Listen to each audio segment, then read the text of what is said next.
और वहीं वज़ीर-ए-आज़म नरेंद्र मोदी और सदर जमहूरिया रामनाथ कोविंद ने भी नए साल की मुबारकबाद पेश की है और नए साल के मौके पर नेक ख्वाहिशात का इजहार किया।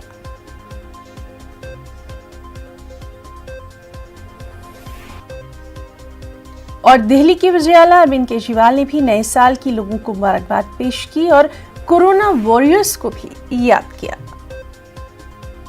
नमस्कार। गुजरा साल न केवल भारत बल्कि पूरी दुनिया के लिए काफी मुश्किलों भरा रहा। पूरी दुनिया ने मानव जाति की सबसे बड़ी महामारी कोरोना का सामना किया।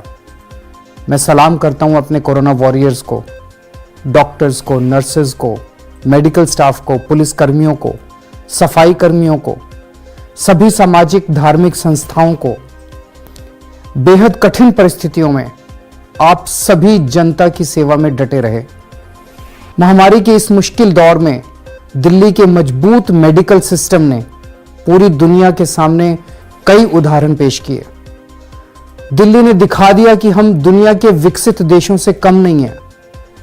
इस दौरान दिल्ली ने बहुत से ऐसे काम किए जिनको बाद में दूसरे कई देशों और कई सरकारों ने फॉलो किया। लेकिन अभी सिर्फ ये साल गया है, कोरोना नहीं गया। हमें सावधानी बरतनी है, कोरोना से बचने के नियमों का पालन करना है। उम्मीद है कि जल्द ही भारत में भी वैक्सीन आएगी, सब कुछ फिर से सामान्य होगा। लेकिन तब तक अपना और अपने परिवार का ख्याल रखना। ये नया साल नई उम्मीदों को लेके आया है। आप सब लोग खुश रहें, स्वस्थ रहें, खूब तरक्की करें। नए साल की आप सबको ढेर सारी शुभकामनाएं।